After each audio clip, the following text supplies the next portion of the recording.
সর্বস্তরের মানুষের অধিকার, মর্যাদা, ন্যায় বিচার প্রতিষ্ঠিত হবে, কোনো বৈষম্য থাকবে না। যুগ যুগ ধরে এটাই ছিল মানুষের মহান আকাঙ্ক্ষা। এই আকাঙ্ক্ষা পূরণে জোর ভূমিকা রাখতে হবে আইন শৃঙ্খলা বাহিনীকে।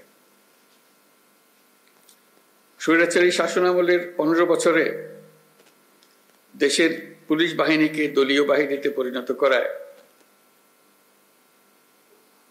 সমস্ত ব্যবস্থা ধ্বংস হয়ে গিয়েছিল। স্বৈরাচারের অবৈধ অন্যায় আদেশ পালন করতে গিয়ে পুলিশ বাহিনী ব্যাপকভাবে জনরোষের মুখে পড়ে। অনেক সৎ পুলিশ সদস্যদেরও এই জন্য মাশুল দিতে হয়েছে।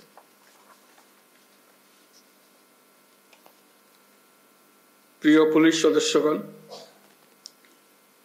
গত আগস্টে অন্তর্বর্তী সরকার যখন দায়িত্ব গ্রহণ করে সে সময় এদেশের আইন শৃঙ্খলা বাহিনী ভঙ্গুর অবস্থায় ছিল। পুলিশের সঙ্গে জনগণের দূরত্ব সৃষ্টি হয়েছিল। সরকার পরিস্থিতির উন্নতির জন্য যা কিছু প্রয়োজন সব রকমের ব্যবস্থা নিয়েছে। সড়ক মহাসড়কে বিশৃঙ্খলা ও জনদুর্ভোগ নিরসন, বিশেষ অভিযান পরিচালনা, অংশীজনের সাথে পুলিশের আন্তঃযোগাযোগ জোরদার করা, পুলিশ সদস্যদের মনোবল বৃদ্ধিতে প্রয়োজনীয় প্রণোদনামূলক ব্যবস্থা নেওয়া হয়েছে।